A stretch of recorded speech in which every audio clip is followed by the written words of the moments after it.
Hello, आवाज येतोय का?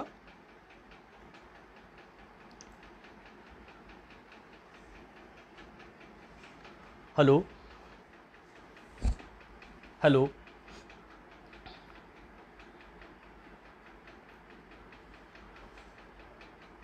हॅलो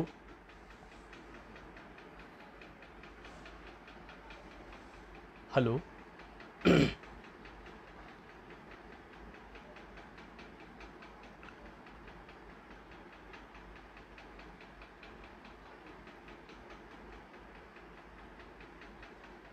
आवाज येतोय का?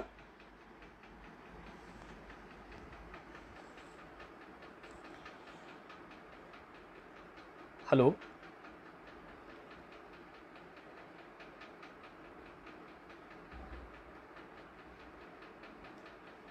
हॅलो अ,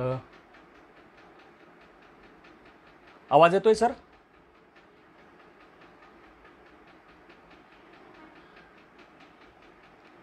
बिडगे सर, आवाज येतोय का?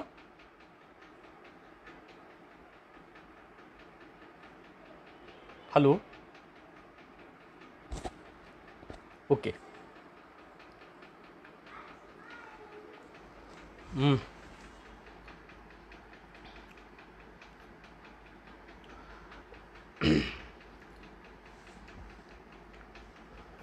नमस्कार,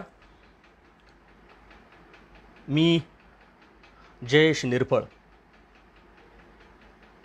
आपण सर्व जाणताच की स्वराज्य देशा या फेसबुक पेजद्वारे या ऑनलाईन व्याख्यानाचं आयोजन करण्यात आलेलं आहे आणि मला अतिशय आनंद आहेत की मुरलीधर बेडगे सर आणि त्यांचे सहकारी प्राध्यापक शिवाजी बेडगे सर यांनी या सुंदर अशा कार्यक्रमाचं आयोजन केलेलं आहे. थोडक्यात सांगायचं म्हणजे मुरलीधर बेडगे सर स्वतः हे बीकेटी या कंपनीमध्ये व्यवस्थापक आहेत. प्राध्यापक शिवाजी बेडगे सर हे एका कॉलेजवरती प्राध्यापक आहेत आणि अशाही वेळेमध्ये एक सामाजिक जाणीव ठेवून त्यांनी हा उपक्रम सुरू केलेला आहे. मला अतिशय आनंद होतो. विशेष करून मुरलीधर बेडगे सर स्वतः एका कंपनीमध्ये असताना देखील अतिशय बिझी शेड्यूल असतं, कामगाराचं असेल किंवा व्यवस्थापकाचं असेल, आपण सर्व जाणतोच. आणि अशा परिस्थितीमध्ये त्यांनी हा उपक्रम केलेला आहे. आपल्या चौकोनी भौतिक कुटुंबातनं बाहेर येऊन, भौतिक सुखातनं बाहेर येऊन त्यांनी काहीतरी समाजाचं देणं लागतं म्हणून हा एक समाजोपयोगी कार्यक्रम चालू केलेला आहे. त्याबद्दल मी त्यांचे खूप खूप आभार व्यक्त करतो, त्यांचे मनपूर्वक अभिनंदन करतो. असं का सर? ओके. तर त्यांचे अभिनंदन करतो आणि मला खरंच ही गोष्ट एक नवीन आज त्यांच्याकडनं शिकायला मिळाली की तुम्ही कितीही व्यस्त असला, आपण जनरली बघतो की कुठला सामाजिक कार्यकर्ता असेल, कुठला राजकीय पुढारी असेल किंवा सामाजिक काम करणारे पूर्ण वेळ ज्यांनी या कामासाठी वाहून घेतलेलं असतं त्यांचे आतापर्यंत असे उपक्रम आपण बघितलेले आहेत. परंतु आपला व्यवसाय सांभाळून एका कंपनीमध्ये व्यवस्थापक या पदाची जबाबदारी सांभाळून असा समाजोपयोगी काम ते करतायत. आणि या लॉकडाऊनच्या दरम्यान त्यांनी आतापर्यंत जवळजवळ आपल्या या स्वराज्य देशा या पेजच्या मार्फत जवळजवळ 10 व्याख्यानांचं ऑनलाईन आयोजन केलेलं आहे. खूप मोठे दिग्गज आतापर्यंत या पेजवरती येऊन गेलेले आहेत आणि आज माझं हे 11वं व्याख्यान आहे. आपण मला सहकार्य कराल अशी अपेक्षा व्यक्त करतो आणि हा उपक्रमाचं मी पुन्हा एकदा खूप खूप कौतुक करतो. कोविड-19 म्हणजे कोरोना आपल्याकडे, आपल्या भारत देशासह संपूर्ण जगावरती या आजारानं थैमान घातलेलं असताना एक वेगळं संकट आपल्यावरती आलेलं आहे आणि हे त्याच्यामध्ये घाबरून जाण्यासारखं असं काही नाही आहे. गेल्या अनेक महिन्यापासून आपण त्याला संकटाला सामोरे जातो आहोत. आपले जे करोना योद्धे आहेत तर ते त्याच्यावरती खंबीरपणे उभा आहेत. आपले जे सर्व डॉक्टर्स आहेत, पोलीस कर्मचारी आहेत, त्याचप्रमाणे ज्या सर्व आपल्या सिस्टर्स ब्रदर्स असतील, आरोग्य कर्मचारी असतील, स्वच्छता दूत असतील या सर्वांना मी या ठिकाणी विनम्र अभिवादन करतो. त्याचप्रमाणे या लढ्यामध्ये अनेकांचा जीव वाचवताना जे कोरोना योद्धे या ठिकाणी ज्यांनी आपला जीव गमावला त्यांना मी या ठिकाणी विनम्र श्रद्धांजली वाहतो. खरं तर आपलं खूप कौतुक करायला पाहिजे. या आपला जीव धोक्यात घालून आपण 24 तास या रुग्णांची सेवा करत आहात. आणि एक कवी एका ठिकाणी म्हणतो की लाख दुःखे भोवताली दुःख आपले मग पाहू, येऊ द्या हृदयात त्यांना कोण कुठले मग पाहू. या उक्तीप्रमाणे हे सर्व कोरोना योद्धे काम करत आहेत. खरंच त्यांना माझा सॅल्यूट आहेत. आपणही घाबरून जाण्याचं कारण नाही आहेत. आपल्या भारतासोबत जगाची अर्थव्यवस्था ठप्प झालेली आहेत. मागच्या 2-2.5 महिन्यामध्ये पूर्ण जग लॉकडाऊन झालेलं होतं आणि आता परिस्थिती हळूहळू पूर्वपदावर येते आहेत. रुग्णसंख्या कमी होत नाही आहेत, परंतु आपल्याला आता धीरोदत्तपणे या सर्व परिस्थितीला सामोरे जायचं आहे. कोविडला आपल्याला मात द्यायची आहेत. आणि आपली जी पिढी आहे तर आपण जवळजवळ 2 शतकांचे साक्षीदार आहोत. आपण आतापर्यंत अनेक असे संकट बघितलेली आहेत. महापूर असेल, दुष्काळ असेल, भूकंप असेल, सुनामी असेल आणि आपण त्या प्रत्येकावरती मात केलेली आहेत. नक्कीच आपण कोविड-19 कोरोनावरती देखील मात करू आणि आपलं सगळ्यांचं जीवन पुन्हा एकदा आरोग्यदायी सुखमयी होईल अशी मी आशा व्यक्त करतो, आशावाद व्यक्त करतो. आणि आजच्या या विषयाला सुरुवात करताना खरं तर आजचा जो माझा विषय आहे तर तो विषय आहे की माणसा माणसा असे गीत गावे ज्यात तुझे हित व्हावे. काही कविता, काही रचना, मी कवी नाही आहेत परंतु काही कवींच्या मी एक क्रांतिकारी समाजाला विचार करणाऱ्या कविता मी आपल्यासमोर त्यामार्फत ठेवणार आहेत, ज्या मला आवडलेल्या आहेत माझ्या कविमित्रांच्या. आणि हे करत असताना आपल्याशी संवाद साधणार आहेत. तर सगळ्यात महत्त्वाचं म्हणजे बाहेर आहे झगमगाट उजळलाय सारा गाव. बाहेर आहे झगमगाट उजळलाय सारा गाव, आतल्या अंधाराचं काय तिथे एक दिवा लाव. अंधार आहे विकृतीचा, आहे अंधार विद्वेषाचा. अंधार आहे विकृतीचा, आहे अंधार विद्वेषाचा. विवेकाचा तेज फुलव, प्रेमाचा हा दिवा लाव. गळा घोटते तेजाचा ही भेदाभेदाची रात. गळा घोटते तेजाचा ही भेदाभेदाची रात. करूया जागर माणुसकीचा, नीतीचा एक दिवा लाव. अंधाराचे राज्य उभे, उजेड पिण्याचा डाव. अंधाराचे राज्य उभे, उजेड पिण्याचा डाव. गाडूया हा घोर तिमिर, निर्भयतेचा दिवा लाव. विद्वेषाच्या काळोखावर विवेकाचे करू घाव. विद्वेषाच्या काळोखावर विवेकाचे करू घाव. चिकित्सेची चल वाट धरू, विज्ञानाचा दिवा लाव. निनिवेच्या दारावर जाणिवेच्या पारावर. निनिवेच्या दारावर जाणिवेच्या पारावर. जिथे जिथे असेल वाव, तिथे तिथे एक दिवा लाव. हा दिवा आपल्याला, हा जो अंधकार आपल्या आजूबाजूला पसरलेला आहे तो मिटवण्यासाठी स्वयंप्रकाशित होऊन गौतम बुद्धांनी म्हटल्याप्रमाणे अत्तदीप भव या उक्तीप्रमाणे आपण स्वयंप्रकाशित व्हायचं आहे.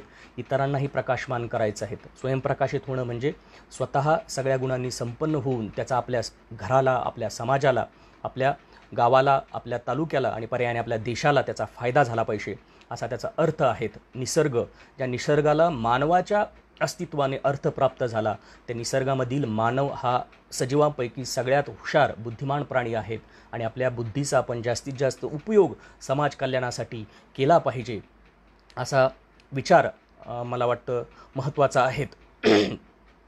आणि महापुरुषांनी आपली जी चळवळ उभा केली आतापर्यंत या देशामध्ये, देशाच्या राज्याच्या इतिहासामध्ये बघ, बळीराजा असेल, गौतम बुद्ध असतील, छत्रपती शिवाजी महाराज, मासाहेब जिजाऊ, संभाजी महाराज, अहिल्यामाई होळकर असतील, फुले दाम्पत्य, सावित्रीमाई फुले, महात्मा फुले, शाहू महाराज, डॉक्टर बाबासाहेब आंबेडकर, सुभाषचंद्र बोस, भगतसिंग, अण्णाभाऊ साठे, या ज्या महामानवांनी वेगवेगळ्या काळामध्ये वेगवेगळ्या आघाड्यावरती काम करून त्या परिस्थितीवरती मात देऊन एक वेगळा इतिहास निर्माण केलेला आहे, एक वेगळा विचार समाजाला दिलेला आहे आणि आपल्याला त्या विचारांचा अवलंब करायचा आहे, त्या विचारांचा अंगीकार करून आपल्याला मार्गक्रमण करायचं आहे. समाजामध्ये जी प्रस्थापित विरुद्ध विस्थापित, भारत विरुद्ध इंडिया आणि उच्चवर्णीय विरुद्ध दुर्बल घटक ही जी लढाई आहेत, त्या लढाईमध्ये जे शोषित घटक आहेत त्यांना आपल्याला या महापुरुषांच्या विचाराच्या आधारे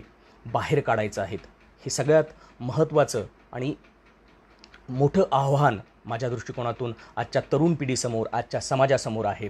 आणि यामध्ये आता खऱ्या अर्थानं साहित्यिकांची, इथल्या लेखकांची, इथल्या कवींची, समाजसेवकांसोबत त्यांची खूप मोठी जबाबदारी आहेत. आपण हा विचार देत असताना कुठल्याही एका राजकीय पक्षाला टार्गेट करत नाही आहे, कुठल्याही एका वैयक्तिक पक्षाला, किंवा मी कुठल्या एका पक्षाचा प्रतिनिधी नाही आहेत. पण हे करत असताना व्यवस्थेला प्रश्न विचारण्याचा अधिकार भारतीय नागरिक म्हणून संविधानानं आपल्याला दिलेला आहे. आणि ते करत असताना सगळ्यात महत्त्वाची जी जबाबदारी असते, खूप मोठा विचार, खूप मोठं सांगणं एका कवितेतनं जो देतो तो कवी असतो. कारण की माझा मित्र नारायणपुरी फार सुरेख म्हणतो, मी लिहितो म्हणजे निर्भय होतो आहे, या जगास पाहण्या डोळे देतो आहे. या 2 ओळीमध्ये साहित्यिकांची, कवींची आणि लिहिणाऱ्यांची जबाबदारी माझा मित्र नारायणपुरी खूप निर्भयतेनं, धडाडीनं जगासमोर मानतोय. त्यानं अनेक अशा रचना लिहिलेल्या आहेत. त्यातली जांगडगुत्ता आजच्या एकंदरीत परिस्थितीवरती ताशेरे ओढणारी कविता आहेत. आणि अशा अनेक कवींनी, साहित्यिकांनी या देशाला एक वेगळा इतिहास दिलेला आहे. आद्य कवी संत, साहित्याचे आद्य कवी संत तुकाराम महाराजांच्या खूप चांगल्या कविता, ज्या की त्यांनी 300 वर्षापूर्वी, 400 वर्षापूर्वी निर्माण केलेले अभंग असतील, रचना असतील, आजही आपल्यासाठी, सर्वांसाठी दिशादर्शक आहेत. संत तुकाराम महाराजांकडे सगळ्यात मोठं धन म्हणजे शब्द होते. आणि संत तुकाराम महाराज म्हणतात की आम्हा घरी धन शब्दांचीच रत्ने, शब्दांचीच शस्त्रयत्ने करू, शब्दची आमच्या जीवाचे जीवन, शब्दच वाटू धन जन लोका, शब्दची वाटू धन जन लोका, तुका म्हणे पहा शब्दची हा देव, शब्दची गौरव पूजा करू. म्हणजे इतकं महत्त्व संत तुकाराम महाराजांनी शब्दांना 300-350 वर्षापूर्वी दिलेलं आहे. संत तुकाराम महाराज आपण सर्व जाणतोच की अतिशय श्रीमंत होते आणि त्यांची जी संपत्ती आहे त्यांच्या पिढ्यांना ती नक्कीच कामाली असेल. त्यांनी ती समाज उपयोगी लावलेली आहेत, शेतकऱ्यांना तिचा उपयोग करून दिलेला आहे या त्यांच्या संत साहित्याच्या अभंगाच्या व्यतिरिक्तसुद्धा. परंतु त्यांनी जो अभंग निर्माण केलेले आहेत, हजारो अभंग, ते आज इतिहासाच्या कसोटीवर सत्य ठरताना दिसत आहेत. देशातले, विदेशातले, राज्यातले अनेक तरुण, अनेक वारकरी त्या अभंगाचा अभ्यास करून आपलं जीवन सुधारत आहेत. आणि खरंच अमूल्य ठेवा शब्द साहित्याच्या मार्फतनं, अभंगाच्या मार्फतनं संत तुकाराम महाराजांनी आपल्याला दिलेला आहे. मग त्या शब्दांचा उपयोग आपल्याला करणं गरजेचं आहे, त्याची चिकित्सा करणं आपल्याला गरजेचं आहे. शब्द हे खूप अनमोल आहेत, ते जपून वापरले पाहिजेत. त्याला आपल्या संपत्तीसारखं समजून आपण त्याच्यावरती अभ्यास केला पाहिजे, असा अमूल्य ठेवा संत तुकाराम महाराजांनी दिलेला आहे. संत तुकाराम महाराज एक अष्टांगी व्यक्तिमत्व होतं. खरं तर इतिहासकारांनी जसं काही महापुरुषांना एका चौकटीत बंद केलं, तसं संत तुकाराम महाराजांवरचा इतिहास लिहिताना देखील त्यांना एकाच चौकटीतनं समोर आणलेले आहेत. ते भोळे होतेत, त्यांना व्यवहार समजत नव्हता, परंतु अतिशय हुशार, प्रचंड ज्ञानी, व्यवहारी संत तुकाराम महाराज होते. आणि त्या काळामध्ये त्यांचा विज्ञानवादी दृष्टिकोन असायचा. त्या काळामध्ये अंधश्रद्धेवरती त्यांनी तासूर ओढलेले, चातुर्वर्ण व्यवस्थेवरती त्यांनी ताशेरे ओढलेले आहेत. विज्ञानवादी दृष्टिकोन असेल, निसर्गाच्या दृष्टिकोनातून असेल, वृक्षवल्ली आम्हा सोयरे अशा भंग त्यांनी दिलेले आहेत. तुम्ही स्वतःच्या मनगटावरती विश्वास ठेवा, तुम्ही कर्म करत चला, असं सांगताना संत तुकाराम महाराज म्हणतात, असाध्य ते साध्य करिता साह्यास कारण अभ्यास तुका म्हणे. त्याचप्रमाणे या देशातल्या चातुर्वर्ण व्यवस्थेवर टीका करताना संत तुकाराम महाराज म्हणतात, विष्णुमय जग वैष्णवांचा धर्म, भेदाभेद भ्रम अमंगळ, ऐकाजी तुम्ही भक्त भागवत, कराल ते हित सत्य करा, कोण्याही देहाचा न घडो मत्सर, वर्म सर्वेश्वर पूजनांचे, तुका म्हणे एका देहाचे अवयव, सुख दुःख जीव भोग पावे. इतकं महत्त्व संत तुकाराम महाराजांनी या मानवाला दिलेलं आहे. तुम्ही जात धर्म विरहित काम करा आणि तुम्ही एका देहाचे अवयव होऊन मार्गक्रमण जर केलं तर नक्कीच मानवजात ही या सृष्टीतली सगळ्यात यशस्वी जात होईल.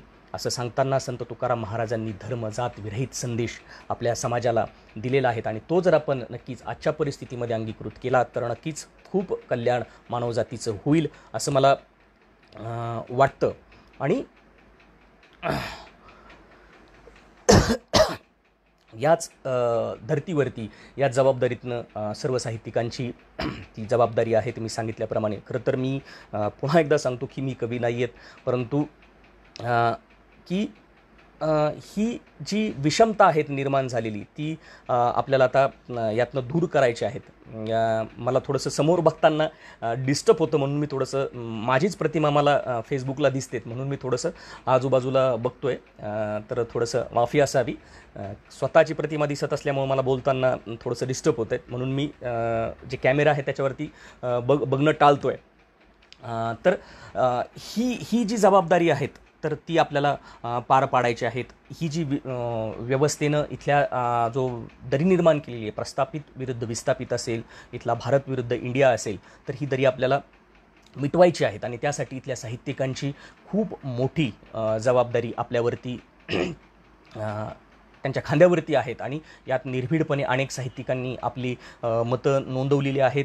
पूर्वीपासून अगदी इतिहासामध्ये सुद्धा साहित्यिक या व्यवस्थेच्या राजसत्तेच्या विरोधात लढत आलेला होता आहे आणि लढत राहील, यामध्ये तीळमात्र शंका नाही आहेत आणि तीच जबाबदारी आजच्या लेखकांची, नवोदित कवींची आहेत. खरं तर यापूर्वी मी कविता आणि माझा संबंध खूप तोकडा होता महाविद्यालयीन जीवनामध्ये असेपर्यंत. म्हणजे प्रेम यापर्यंतच कवितेची व्याख्या मला फक्त माहीत होती, परंतु खऱ्या अर्थानं नारायण आणि आमची भेट झाल्यानंतर कवितेचा खरा अर्थ मला समजला आणि कविता खूप मोठी जबाबदारीचं काम करत असते. गीत हे समाजामध्ये नैराश्य घालवण्याचं काम करते, चैतन्य पेटवण्याचं काम करते, स्फूर्ती पेटवण्याचं काम करण्याचं काम हे कवीचं आणि कवितेचं असतं. हे नारायणसारख्या धडाडींच्या कवीकडनं आम्हाला कळालं. त्यानंतर त्याचे अनेक मित्र माझ्या संपर्कात आले, मित्र झालेत आणि त्यांचे साहित्य आम्ही फेसबुक, व्हॉट्सअप, सोशल मीडियावरनं किंवा पुस्तकातनं वाचत असतो आणि त्यामुळं मग आणखीन चिकित्सा करायला लागलो आणि साहित्यिकांची खरी जबाबदारी कळायला लागली. आणि ते नेहमी, हे जे साहित्यिक आहेत तर ते नेहमी इथल्या व्यवस्थेला प्रश्न विचारत गेलेले आहेत आणि तीच जबाबदारी प्रत्येक साहित्यिकांची आहेत. पंजाबचे एक कवी आहेत, हिंदी कविता या सर्व कवींना, जे की राजाश्रयासाठी लाचार झालेले असतात, राजाश्रयाला लाचार झालेले असतात, सत्ताधाऱ्यांच्या पायापाशी लोटांगण घेत असतात. त्यांची जबाबदारी असते की सत्ताधाऱ्याला जागं करणं, इथल्या दुर्बल शोषित घटकांसाठी काम करणं हे इथल्या कवींचं कर्तव्य असताना देखील बरेच कवी बऱ्याच वेळेस त्या काळामध्ये सत्ताधाऱ्यांचे बटीक झालेले आपल्याला दिसतात आणि त्यांच्यासाठी आजच्या परिस्थितीवरती पंजाबचे एक कवी आहेत रणदीप यांची एक हिंदी रचना मला त्या कवींना जाणीव करून देण्यासाठी आपल्यासमोर ठेवावीशी वाटते. खरं तर आज एक परिस्थिती देशामध्ये वेगळी झालेली आहे. प्रेमीच्या बाहेर जाऊन त्या परिस्थितीवरती आपण विचार केला पाहिजे असं त्या कवीला वाटतं. आपल्या कवितनं पत्रकारांना वेगळ्या अँगलनी बघितलं जातं आहे. शेतकऱ्यांची परिस्थिती आज खूप विचित्र आहे. इथला जो धनदांडगा आहेत, बिल्डर आहेत, ते गडगंज संपत्ती कमावत आहेत, परंतु इथला जो पोशिंदा आहेत, कामगार असेल, इथला शेतकरी असेल, त्यांची परिस्थिती दिवसेंदिवस खालावत चाललेली आहे. म्हणजे थोडक्यात काय, गरीब होत चाललेला आहेत आणि श्रीमंत होत चाललेला आहेत. इथला दलित, इथल्या स्त्रियांवरती अत्याचार होत चाललेले आहेत, परंतु तरी देखील इथं प्रश्न विचारणं म्हणजे देशद्रोह समजला जातो. आणि असं काही झालं की ह्या राजकीय नेत्यांची लोक इतक्या पद्धतशीरपणे त्याचा बाऊ करतात की लोक त्यांचे प्रश्नच विचारून जातात. आजचा तरुण सैरभैर झालेला आहे. धर्म जातीच्या नावावर त्यांची माती भडकवली जात आहेत. लोकशाहीचा खरा अर्थ आम्ही विसरत चाललेलो आहोत. आणि अशा परिस्थितीमध्ये कवींनी आपली जबाबदारी समजून लिहिलं पाहिजे, अशा आशयाची ही कविता आहेत. ती कविता हिंदीतली कविता मी आपल्यासमोर ठेवतो. मेरे कवि दोस्त, वक्त आ गया है कि कविता मंडलियों और जत्थों से आज़ाद होकर बीच सड़क पर धरना दे. मेरे कवि दोस्त, वक्त आ गया है कि कविता मंडलियों और जत्थों से आज़ाद होकर बीच सड़क पर धरना दे. मेरे कवि दोस्त, तुम्हारी कविता अपने महबूब से मिलने, उससे बिछड़ने और उसके जाने से खाली हुए मकान की कहानी कह कर थक गई है. देश मूल्यों से खाली हो रहा है. ओझेपन ने नैतिकता को रद्दी के भाव बेच दिया है. ओझेपन ने नैतिकता को रद्दी के भाव बेच दिया है. पत्रकारों को रंडी की औलाद कहना हो गया है हर बहस का आखिरी जवाब. किसान के घटते और बिल्डर के बढ़ते पेट की गति समान हो रही है. किसान के घटते और बिल्डर के बढ़ते पेट की गति समान हो रही है. अनाज खिलाने वाला गोली खा रहा है. हमारी सड़कों पर चिपका उसकी पैरों के छालों से निकला हुआ खून हमारे शहर के माथे पर कलंक है. अपने बच्चों को लटकता हुआ देखकर भी वो हमारे बच्चों के लिए अन्न उगाना नहीं करेगा बंद. अपने बच्चों को लटकता हुआ देखकर भी वो हमारे बच्चों के लिए अन्न उगाना नहीं करेगा बंद. हमारी खुदगर्जी ने छोड़े होंगे हमारे अंदर इंसानियत के कुछ अंश, तो हम पूछेंगे सवाल, करेंगे दुख, नहीं खाएंगे खाना जब पढ़ेंगे उनकी आत्महत्याओं के बारे में. आज़ाद हिंदुस्तान की सिवेज पाइप में दम घुटकर मरता दलित, नफरतों की दुकानें और धर्म की लड़ाई में आहुति देती निर्दोष बच्चियां बनकर रह गई है राजनीति का सस्ता औजार. पुन्हा एकदा ऐका. आज़ाद हिंदुस्तान की सिवेज पाइप में दम घुटकर मरता दलित, नफरतों की दुकानें और धर्म की लड़ाई में आहुति देती निर्दोष बच्चियां बनकर रह गई है राजनीति का सस्ता औजार। पर नेताओं के बड़े से बंगले के बाहर बने, बड़े से गार्डन के आगे लगे, बड़े से गेट के आगे पीछे बने, बड़ी लंबी सी फुटपाथ पे पड़ा सूखा पत्ता तक नहीं हिलता, और उनके टट्टू हर सवाल के आगे विकास का भोपू इतनी जोर से बजाते हैं कि आधे लोग बहरे हो जाते हैं और आधे सवाल भूल जाते हैं। काय प्रश्न विचारल्यानंतर इथल्या परिस्थितीवरती आपण जर बोट ठेवलं तर नेमकं काय होतं, आणि जे नेत्यांचे जे चेले चपाटे आहेत तर ते काय म्हणतात बघा। पर नेताओं के बड़े से बंगले के बाहर बने, बड़े से गार्डन के आगे लगे, बड़े से गेट के आगे पीछे बने, बड़ी लंबी सी फुटपाथ पे पड़ा सूखा पत्ता तक नहीं हिलता, पर हर सवाल के आगे उनके टट्टू विकास का भोपू इतनी जोर से बजाते हैं कि आधे लोग बहरे हो जाते हैं और आधे सवाल भूल जाते हैं। ये कैसा दौर है हम पर, चारों तरफ है भीड़, दिशाहीन विचारहीन उग्र, हाथ मिले चाकू पत्थर मशाल, काटने तोड़ने जलाने घर और दबाने आवाज। आवाज जो पूछती है सवाल, जो मंत्री जी का चैन छीन लेती है, उनकी सांप्रदायिक जबान पर देती है चारों पहर चौकस पहरा। मेरे कवि दोस्त, लोकतंत्र को कराना होगा फिर से अपना परिचय, लोगों से, लोगों द्वारा, लोगों के लिए। हाँ मेरे कवि दोस्त, लोकतंत्र को कराना होगा फिर से अपना परिचय, लोगों से, लोगों द्वारा, लोगों के लिए। मेरे कवि दोस्त, मिलकर एक बार एक ही कविता का पाठ करते हैं और चिपका देते हैं उस कविता को टाइम बॉम्ब की तरह हर उस किले के बाहर जिसके अंदर बैठा नेता नीतियां बनाता है कि कैसे खरीदे जाए सारे अखबार, घास के भाव बिल्डरों को कैसे बेचे जाए जंगल, कत्ल हुए पत्रकारों को कैसे घोषित किया जाए नक्सली। वक्त आ गया है कि कविता राजा की चौकीदार न होके सच की पहरेदार बने। वक्त आ गया है कि कविता पन्नों से आजाद होकर लाइब्रेरियों की सेल्फों से गिरकर लड़खड़ाती हुई दीवारें फांद कर बीच सड़क पर आकर धरना दे। मेरे कवि दोस्त, वक्त आ गया है, वक्त निकल रहा है। अगर आज सवाल नहीं पूछेंगे तो कल जवाब नहीं दे पाएंगे। मेरे कवि दोस्त, वक्त आ गया है, वक्त आ गया है। ही कविता जी होती, पंजाबी कवी आहेत कवी रणदीप यांची ही कविता आहेत आणि त्यांनी आव्हान केलेलं आहे तिथल्या साहित्यिकांना, थोडक्यात तिथल्या कवींना, की ही परिस्थिती जी आहे देशातली ही दिवसेंदिवस सत्ताधारी कुणीही असो ती विस्फोटक होत चाललेली आहेत, आणि त्यासाठी तुमच्या लेखण्या आता तुम्ही तळपायला सुरुवात करा। इथल्या व्यवस्थेच्या विरोधात, झोपीचं सोंग घेतलेल्या व्यवस्थेच्या विरोधात तुम्ही त्या लिहायला सुरुवात करा, असं आवाहन कवी रणदीप यांनी आपल्या ह्या रचनेतनं केलेलं आहे। आणि हे सगळं चालत असताना आपण पारंपरिक पद्धतीनं बघतोय की दिवसेंदिवस आम्ही की एका चौकटीच्या बाहेर जायला तयार नाही आहेत। एकीकडे आपण म्हणतोय की देश महासत्ताक होतोय, आम्ही 21व्या स्पर्धेच्या युगात आहोत, 21व्या शतकाच्या। काही देशामध्ये आपण बघितलं तर त्यांनी त्यांचा स्वतःचा कृत्रिम असा चंद्र तयार केलेला आहे, परंतु आपण अंधश्रद्धा, धर्म, जात, परंपरा, शूद्र, अतिशूद्र याच्या बाहेर जायला तयार नाही। एव्हाना आपल्याला हे धर्माचे जे तथाकथित स्वयंघोषित नेते आहेत ना, प्रत्येक धर्माचे, ते आपल्याला यापासून प्रवृत्त करतायत। जगातला कुठलाच धर्म तुम्हाला वाईट शिकवण देत नाही, परंतु त्याचे चालवणारे जे दुकानदार असतात ते आपल्याला भरकवत असतात। कारण की काय की या देशातला तरुण जर जागृत झाला तर त्यांच्या दुकानात चालणार नाहीत असा त्यांचा हेतू असतो। म्हणून आपण आता अपडेट व्हायला पाहिजे काळाबरोबर। मित्रांनो, आपल्याकडे प्रत्येकाकडे स्मार्टफोन आहेत आणि त्या स्मार्टफोनमध्ये ॲप्लिकेशन असतात। मोजके ॲप्लिकेशन खूप कामाचे असतात, परंतु त्यातलं प्रत्येक ॲप्लिकेशन हे 8 दिवसांनी, 15 दिवसांनी किंवा 1 महिन्याने हे अपडेट होत असतं। तुम्ही लक्ष ठेवा, तुमच्या प्ले स्टोअरमध्ये जर नोटिफिकेशन ऑन असेल किंवा तुम्ही गेला तर ते अपडेट होत असतं। त्याचं कारण काय की त्या ॲप्लिकेशनच्या लोकांच्या गरजेनुसार काय मागण्या आहेत ते ॲप्लिकेशन अपडेट करत असतं। म्हणजे जो स्मार्टफोन कधी काळी माणसाची गरज नव्हता, त्या स्मार्टफोनमधलं एक क्षुल्लक ॲप्लिकेशन हे काळानुरूप अपडेट होत असतं, ते स्वतःमध्ये बदल करून घेत असतं।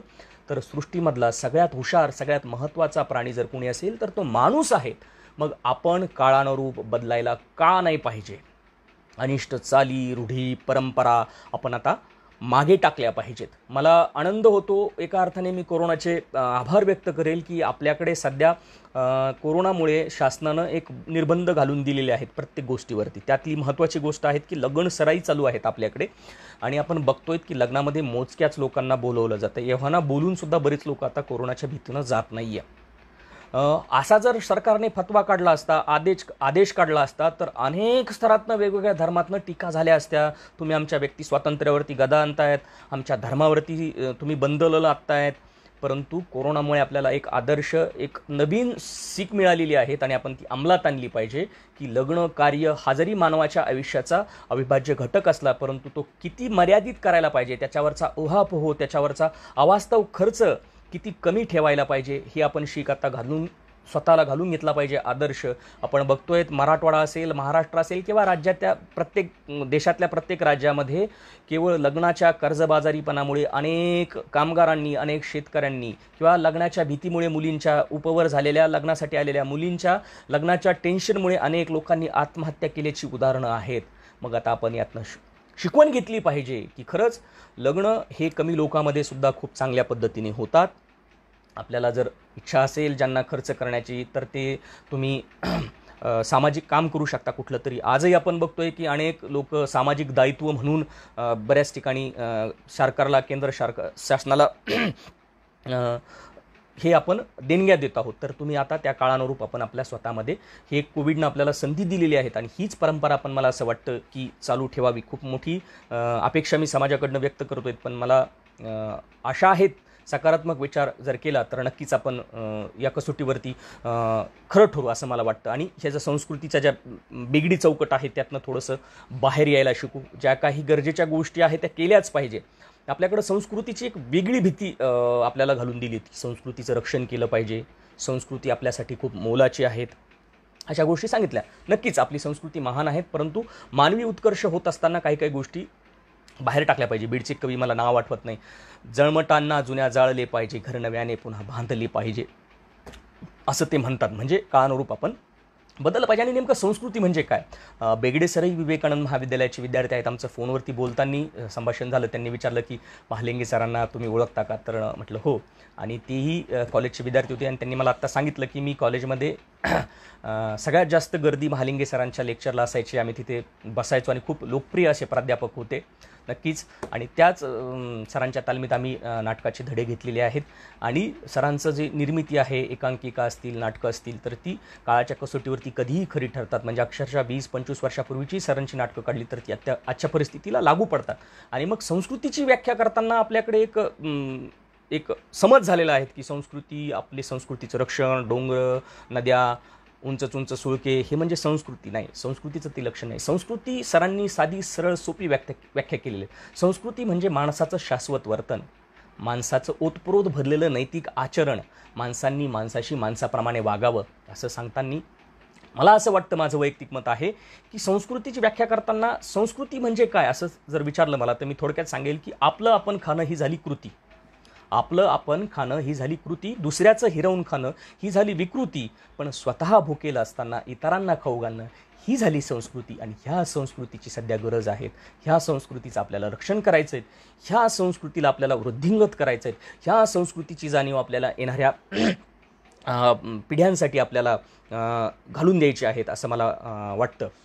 आणि बऱ्याच वेळेस आपण बघतो की हे सगळं करत असताना जो तरुण आहे तर त्यांना कुठंतरी भरकवण्याचं काम केलं जातं. म्हणजे आज असं म्हणतात की बऱ्याच वेळेस चांगली जर बोलणारी, कर्तृत्वानं जर मुलं चांगली असतील तर त्यांच्यासाठी लोकांची अपेक्षा असते की त्यांनी राजकारणात यावं. परंतु राजकारणी लोकांनी काय समज करून दिलेला आहेत की नाही बाबा, ते राजकारण हे चांगल्या लोकांचं काम नाही आहेत.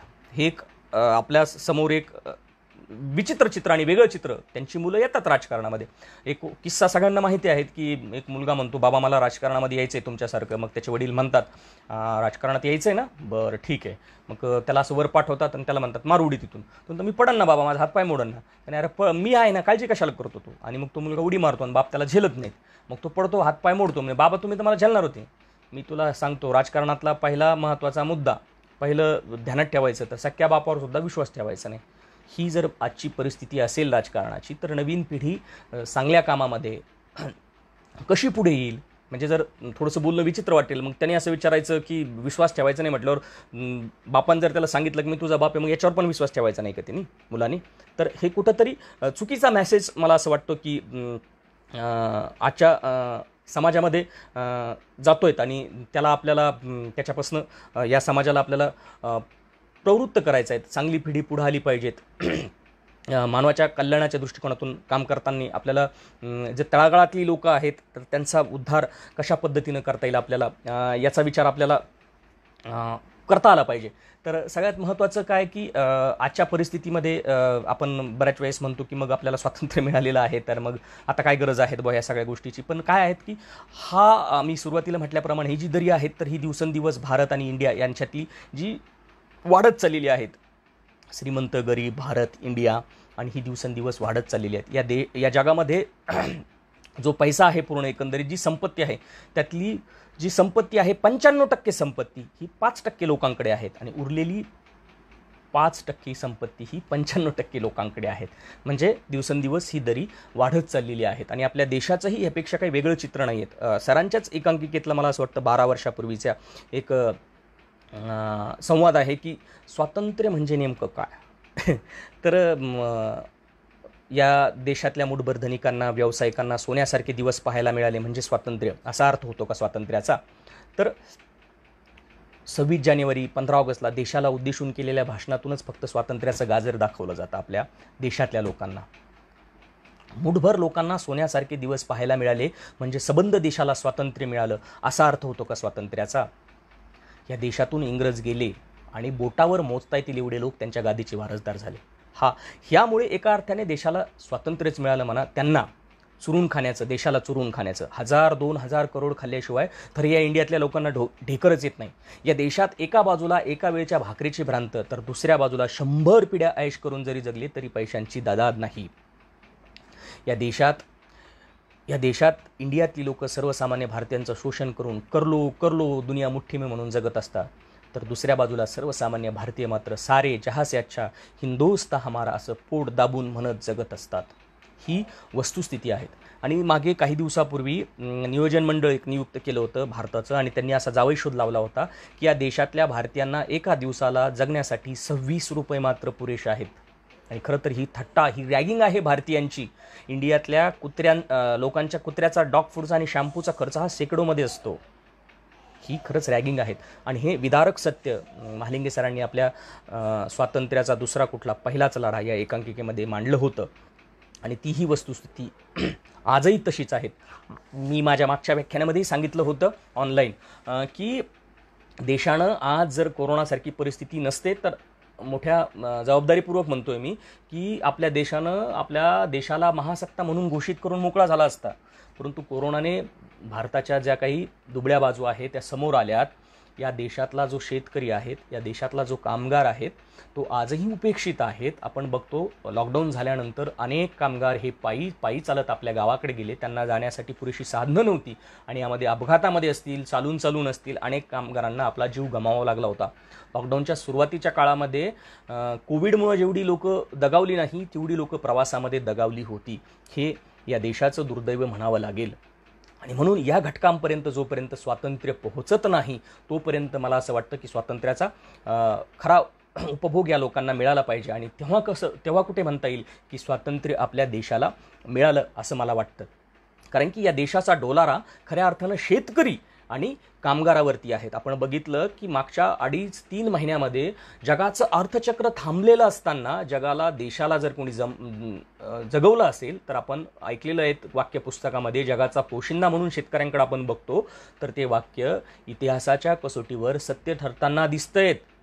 या मागच्या 2.5-3 महिन्यामध्ये सगळी अर्थचक्र, सगळं उत्पन्नाची स्रोत थांबलेली असताना जर जगवलं असेल तर शेतकऱ्याने जगवलेलं आहे. परंतु आजही शेतकरी आत्महत्या करताना दिसतोय. सरकार बदलतात, हे सरकार येतं, त्या सरकारवर आरोप करतं, ते सरकार येतं, ह्या सरकारवर आरोप करतं, पण शेतकऱ्यांची परिस्थिती आजही दयनीय आहेत आणि ती दिवसेंदिवस दयनीय होत चाललेली आहेत. म्हणून हा जगाचा पोशिंदा ज्या दिवशी इथल्या विमानानं प्रवास करेल इथला कामगार, इथला या देशाचा शेतकरी आणि या देशातला भांडवलदार, या देशातला शोषित जो वर्ग आहेत जे की देशाला चुना लावून विदेशामध्ये पलायन करतात, मी असं म्हणणार नाही की त्यांनी जीव द्यावा, परंतु ते ज्या दिवशी आत्महत्या करण्याच्या स्टेजवरती येतील आणि शेतकरी ज्या दिवशी विमानाने फिरेल त्या दिवशी हा देश नक्कीच पुन्हा एकदा सोन्याची चिडिया झाल्याशिवाय असणार नाही. त्या दिवशी हा देश पूर्णपणे देशाचं स्वातंत्र्याचं वर्तुळ पूर्ण झालेलं असेल असं मला जबाबदारीपूर्वक म्हणावं असं वाटतं. कारण की या देशामध्ये विजय माल्या, मेहुल चोक्सी, नीरव मोदी सारखी लोक हजारो रुपये, करोडो रुपयाचा चुना लावतात आणि देशामधनं विदेशामध्ये पलायन करतात, परंतु शेतकऱ्यांचं कर्ज माफ होत नाही. म्हणून सुनील जोगी जे की कवी आहेत हिंदीतले, ते फार सुंदर एक शेर म्हणतात की कहीं गीता महकती है तो कहीं कुरान जिंदा है, कहीं गीता महकती है तो कहीं कुरान जिंदा है, भले हो चिथड़े तन पर मगर ईमान जिंदा है. म्हणजे थोडक्यात काय की आमच्या देशामध्ये सर्व ठीक आहेत, परंतु ह्या राजकारण्यांनी धर्माची दुफळी आमच्यामध्ये माजवलेली आहेत आणि काही जरी झालं तरी आम्ही आमचं इमान या देशाच्या प्रती जिवंत ठेवलेलं आहे. कहीं गीता महकती है तो कहीं कुरान जिंदा है, भले हो चिथड़े तन पर मगर ईमान जिंदा है. उन अमीरों की नजरों में तो वो लंडन और पॅरिस है. विजय माल्या, नीरव चोक्सी भ्रष्टाचार केला करोडोचा आणि विदेशामध्ये स्थायिक झाले. ते त्यांच्या ज्या कंपन्या आहेत त्यांचे नातेवाईकांच्या नावावर त्यांनी ट्रान्सफर केले आणि ऐशोआरामाची जिंदगी जगतायत ते. तो कहीं गीता महकती है तो कहीं कुरान जिंदा है, भले हो चिथड़े तन पर मगर ईमान जिंदा है. उन अमीरों की नज़रों में तो वो पेरिस और लंडन है, मगर किसान, मजदूर और मेरे सैनिकों में मेरा हिंदुस्तान जिंदा है. खऱ्या अर्थानं या देशाचा जो डोलारा आहे तर तो या देशातले शेतकरी, मजूर, कष्टकरी आणि सैनिकांच्या खांद्यावरती जिवंत आहेत हे आपल्याला समजून घेतलं पाहिजे. जे आपल्यासमोर चित्र उभा केलं जातं तर त्या चित्राच्या वेगळी ही बाजू, ही दुसरी बाजू आहेत आणि आपण ते समजून घेतलं पाहिजे की देश आमचा देव नाही, देह आहे तरी आम्ही बोलू नये. कवी चंदन सिवे म्हणतात की देशाला आम्ही आमच्या देवापेक्षा सुद्धा जास्त पूजलेलं आहे देह समजून, आणि तरी देखील आमची ही आज परिस्थिती असेल तर नक्कीच आपण आपल्या व्यवस्थेनं कुठेतरी विचार केला पाहिजे.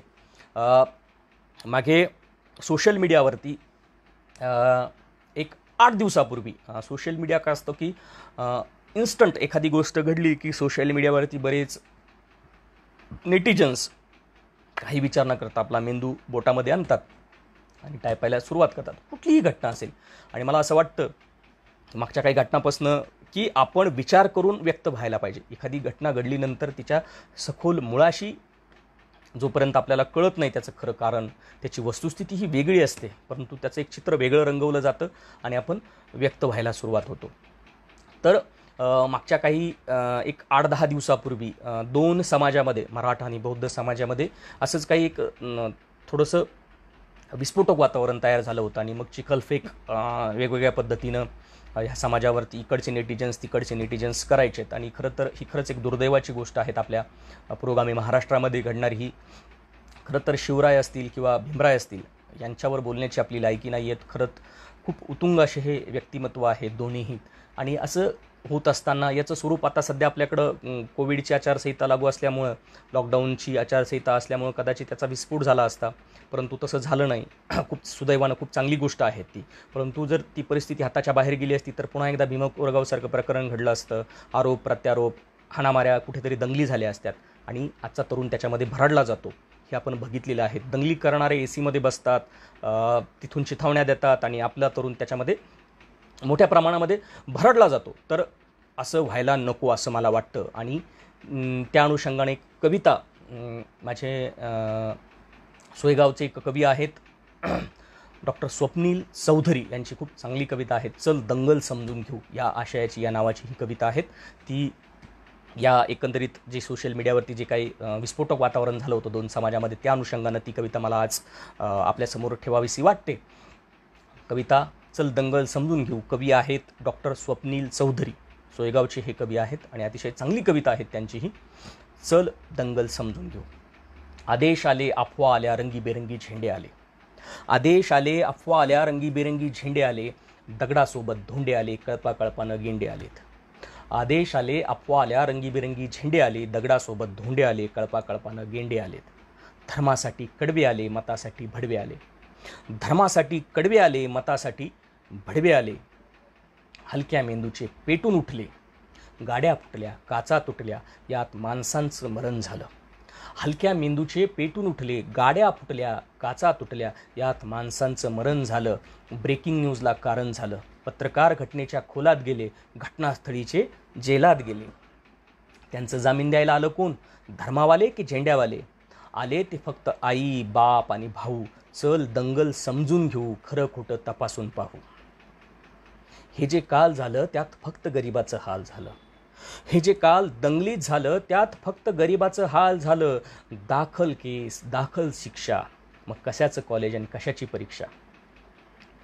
पोलीस स्टेशनात गाड्या आल्या, दंगल पेटवणारा भाड्या आला. पोलीस स्टेशनात गाड्या आल्या, दंगल पेटवणारा भाड्या आला. त्यांची आतल्या आत मीटिंग झाली, आपापसात सेटिंग झाली, पैशानं कोंडी फुटली, पेटवणाऱ्याची पोरं सुटली. असं सगळं घडत असतं दंगलीच्या भोवताल. असं सगळं घडत असतं दंगलीच्या भोवताल. पेटवणाऱ्याची सुटतात, आपली चतकोर भाकरेसाठी मोहताच. आता त्यांच्या ढुंगणावर रोज कच्चून दंडे पडतात. आता त्यांच्या ढुंगणावर रोज कच्चून दंडे पडतात. पेटवणाऱ्याची सुटतात, आपली सालोसाल सडतात.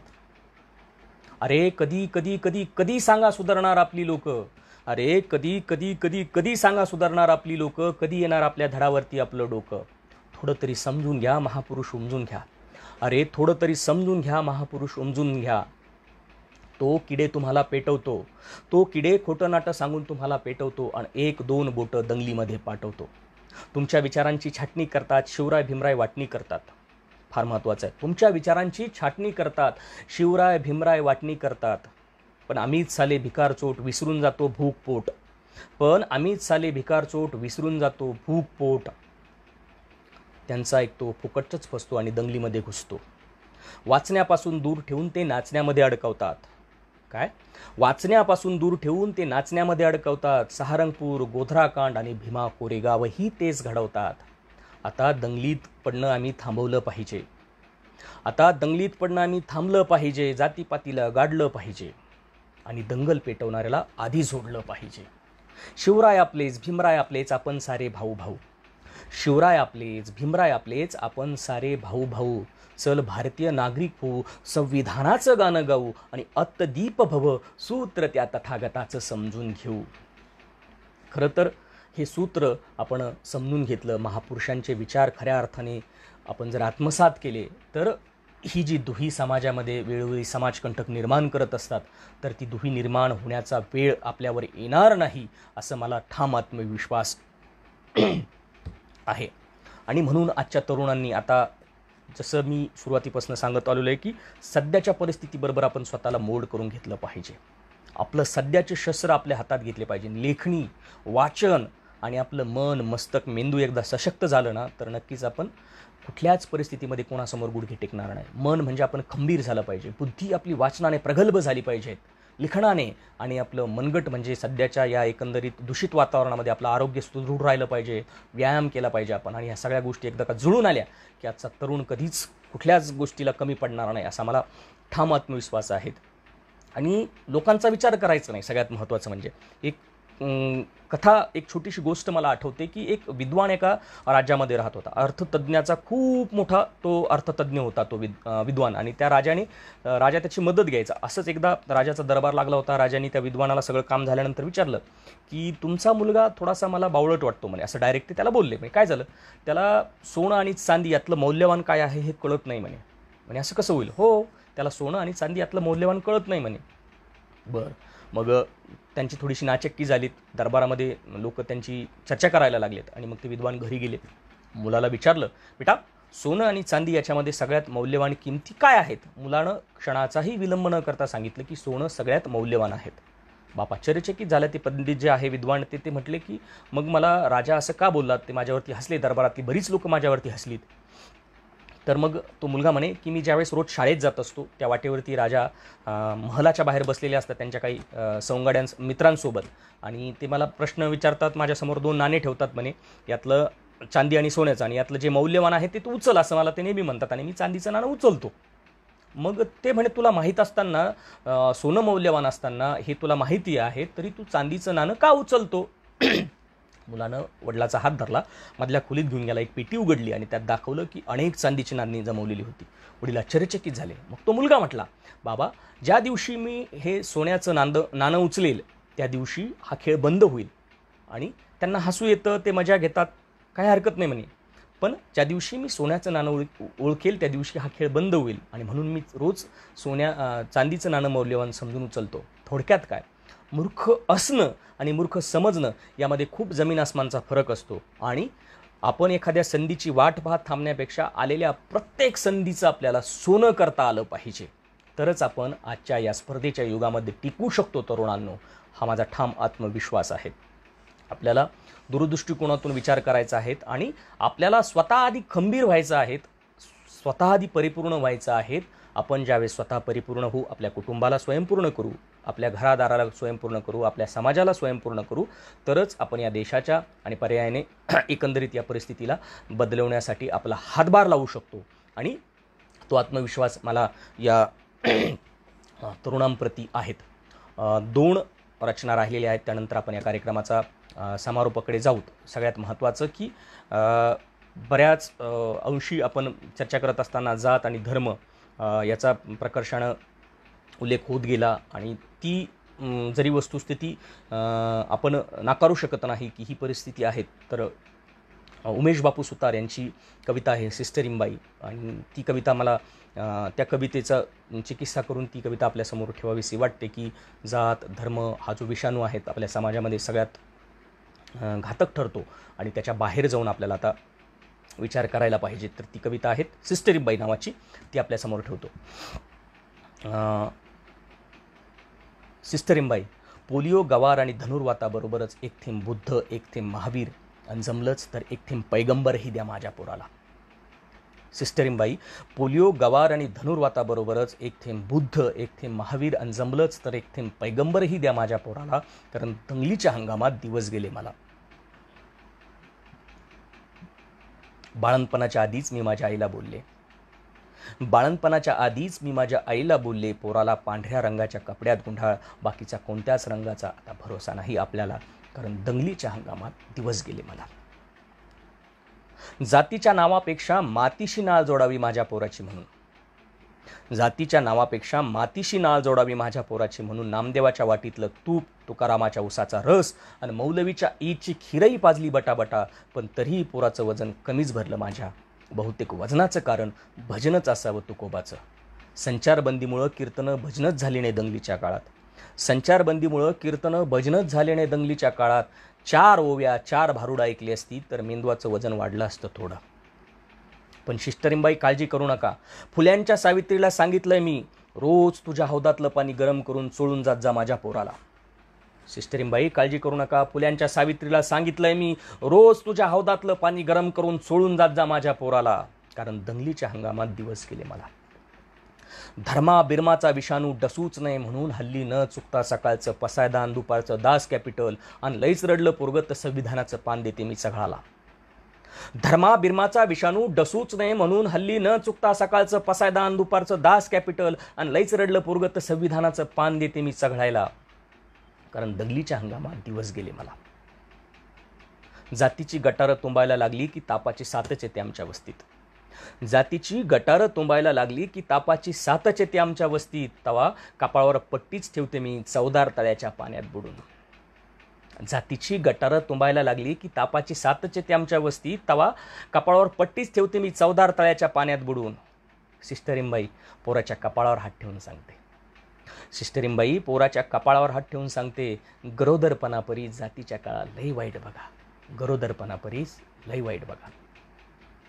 सिस्टरिंबाई पोराच्या कपाळावर हात ठेवून सांगते, गरोदरपणापरी जातीच्या काळात लई वाईट बघा, तवा निरोप द्या माझा जन्माचा दाखला लिहणाऱ्या साहेबाला, धर्म आणि जात याचा रकाना रिकामाच सोड म्हणावं त्याला, कारण दंगलीच्या हंगामात दिवस गेले मला, दंगलीच्या हंगामात दिवस गेले मला.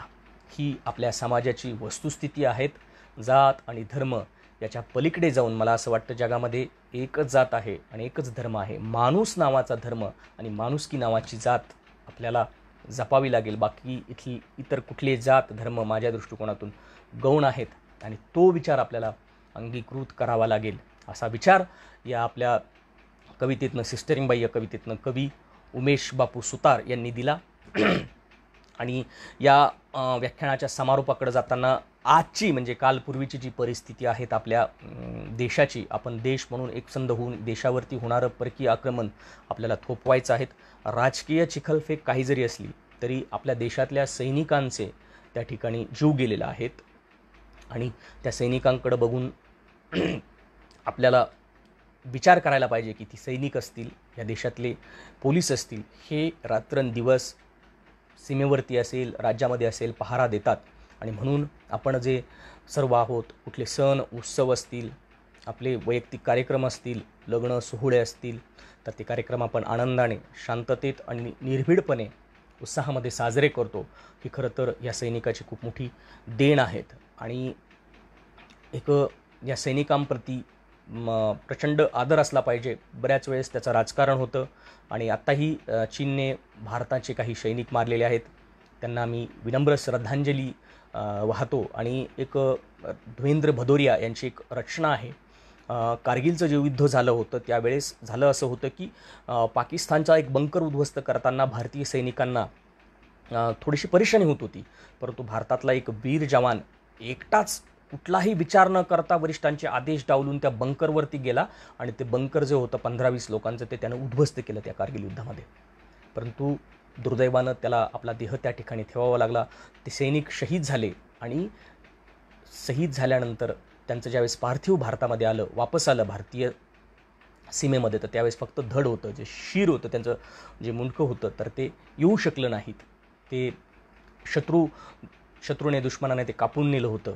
आणि अशा परिस्थितीमध्ये त्या जवानाचे अंत्यसंस्कार करण्यासाठी मध्य प्रदेशमधला तो जवान होता आणि लाखोचा जनसमुदाय त्या ठिकाणी उपस्थित होता.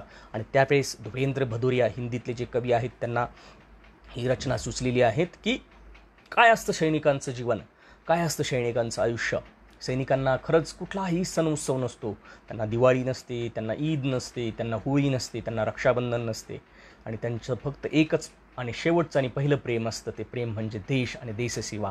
देशासाठी मरण्याचं त्यांचं स्वप्न असतं प्रत्येक सैनिकाचं. आणि खरंच म्हणजे मी या सैनिकांच्या पेक्षाही ह्या सैनिकांच्या घरामध्ये जे आपल्या मुली देतात तर त्या आईवडिलांना सॅल्यूट करतो. कारण खूप मोठी हिंमत ते करत असतात.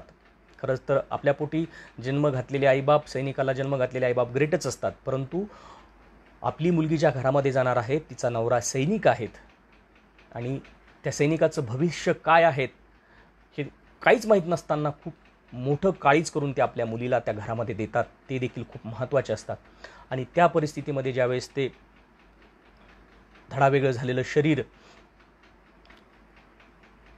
त्यांच्या अंत्यसंस्कारासाठी आलं होतं, त्यावेळेस धवेंद्र भदौरिया यांनी कविता केली होती. तिथं आक्रोश चाललेला होता. त्या सैनिकाची वीर पत्नी रडत होती आणि त्यांचा चेहरा, त्यांना शेवटचं मुखदर्शन झालेलं नव्हतं आणि सगळं वातावरण थंड झालेलं होतं. त्याची धाडशी बहीण, सैनिकाच्या घरातले प्रत्येक लोक धाडशी असतात. आपण बघतो खरं तर आपल्या देशातले किंवा कुठल्याही देशातले राजकारणी सैनिकांच्या, शेतकऱ्यांच्या मृत्यूवरती शोक व्यक्त करतात, मोठमोठी भाषणं करतात.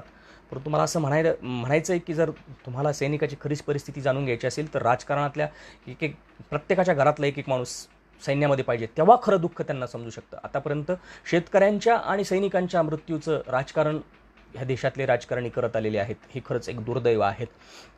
आणि सैनिकाच्या घरातले खूप धाडशी असतात. त्यांना ते तयार असतात की आमची पुढची पिढी परत सैन्यामध्ये गेली पाहिजेत.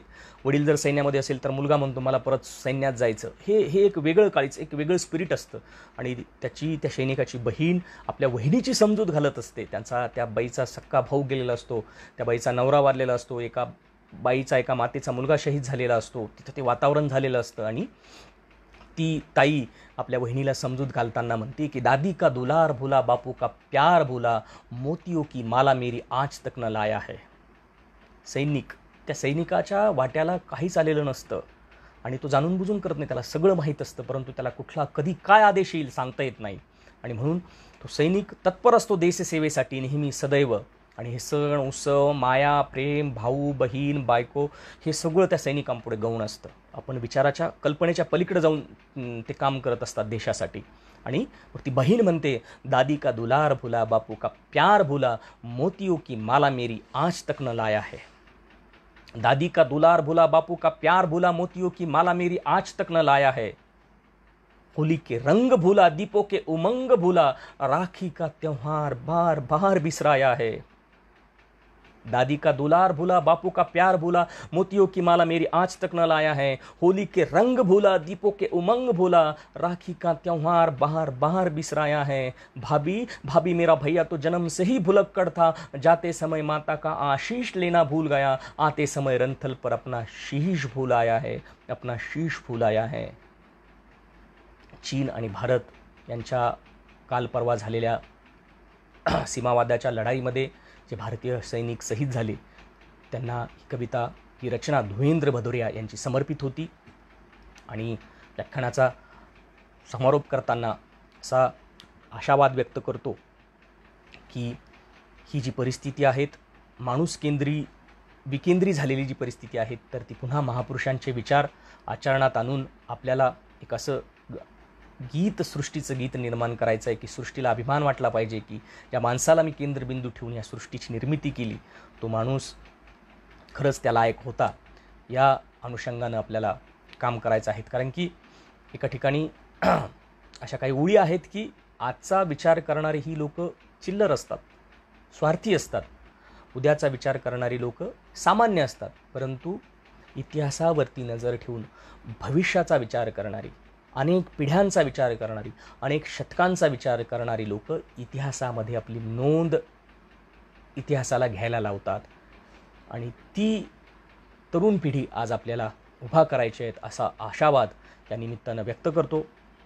स्वराज्य देशा या फेसबुक पेजनं हा जो उपक्रम चालवले आहेत, बेगडे सर, त्यांचे पुतणे प्राध्यापक शिवाजी बेगडे सर यांना मी यांचे खूप खूप अभिनंदन व्यक्त करतो। त्यांनी मला हे विचारपीठ या ठिकाणी उपलब्ध करून दिलं, त्याबद्दल त्यांचे मनपूर्वक आभार व्यक्त करतो आणि आपणा सर्वांची मी रजा घेतो।